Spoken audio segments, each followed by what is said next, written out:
সিলেট সহ দেশের বিভিন্ন শহরে দোকান ও ব্যবসা প্রতিষ্ঠান ভাঙচুরের ঘটনায় জড়িতদের গ্রেফতারের নির্দেশ দিয়েছে পুলিশের মহাপরিদর্শক বাহারুল আলম। সোমবার প্রধান উপদেষ্টার প্রেস উইং বিবৃতিতে এ তথ্য জানিয়েছে। এ বিষয়ে আইজিপি বলেছেন, হামলাকারীদের ভিডিও ফুটেজ আমাদের কাছে আছে, তাদের চিহ্নিত করা হচ্ছে এবং তাৎক্ষণিকভাবে গ্রেফতার করা হবে। এ বিষয়ে পুলিশের টিম কাজ করছে।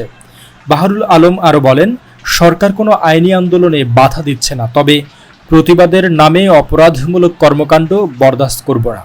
বিডার নির্বাহী চেয়ারম্যান চৌধুরী আশিক মাহমুদ বিন হারুন বলেন, এমন এক সময়ে যখন আমরা বাংলাদেশকে বিনিয়োগের গন্তব্য হিসেবে তুলে ধরার জন্য একটি শীর্ষ সম্মেলনের আয়োজন করছি, তখন আমাদের দেশবাসীর কাছে এ ধরনের উদাহরণ স্থাপন করা দুঃখজনক। এসব ব্যবসার বেশিরভাগই স্থানীয় বিনিয়োগকারী, কেউ কেউ বিদেশি, যারা বাংলাদেশকে বিশ্বাস করতেন। তারা সবাই দেশের তরুণদের কর্মসংস্থানের সুযোগ করে দিয়েছিলেন। যারা এই জঘন্য ভাঙচুর করেছে তারা কর্মসংস্থান সৃষ্টি, অর্থনৈতিক প্রবৃদ্ধি এবং স্থিতিশীলতার প্রকৃত শত্রু। বেলাল হোসেন রবি, এইচআর নিউজ।